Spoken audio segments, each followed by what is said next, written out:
I have this memory of you, one I keep coming back to, and I always think about it when I'm working, or just before going to bed, because it sort of calms me, I guess. I was 14, I think, and you were trying to teach me how to walk with a light step. Remember that? How to be mindful of how much noise I made when I moved around. Simple stuff. Stuff I understand now, but back then, I gotta tell you, I thought you were just being an asshole.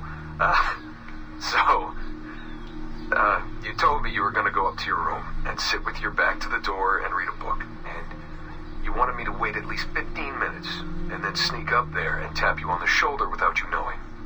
I even remember the book you were reading at the time, the one by Captain Johnson. And you warned me that if you caught me, we'd have to start all over. Then you went upstairs. And I waited. I waited, and I waited, and I waited. I waited 4 hours before deciding to go up. And even then, it took me 20 minutes to get to the foot of the stairs. And another 30 to get up them. And then 10 to get down the hall. And there I was at the door and peeked into your room. And I was so hoping that you'd be asleep. But no, you were still reading.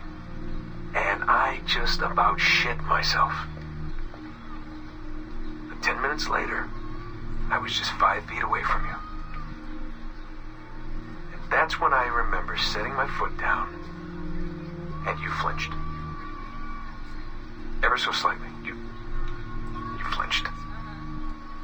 I thought maybe I'd imagined it, but I knew you'd heard me.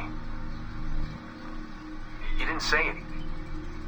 You just checked your watch, you reached for your drink, you took a sip, and then you kept reading. But I knew I'd failed. You didn't say anything. I didn't understand why.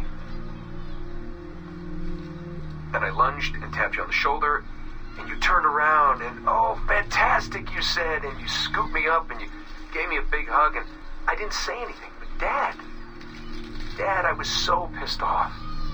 I wanted to scream at you. I'd failed, and you knew it, but you said nothing. And I stayed mad for weeks. I thought you were patronizing me. But maybe you decided right there that I was never going to be the man you wanted me to be.